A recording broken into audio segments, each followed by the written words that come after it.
In a recent interview with Xinhua, BMW China chief Jochen Goller said that organizing this year's China International Import Expo, or CIIE, is of particular significance against the backdrop of the COVID-19 pandemic.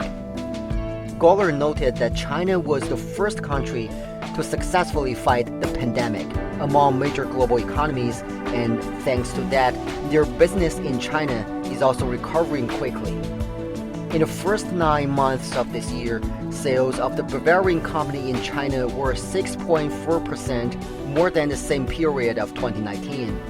He also said they see the CIIE as the symbol of China's continuous opening up, which has brought sustainable success for the country over the past 4 decades. According to the German automaker, its joint venture BMW Brilliance has invested over 64 billion RMB in the northeastern Chinese city of Shenyang since 2009.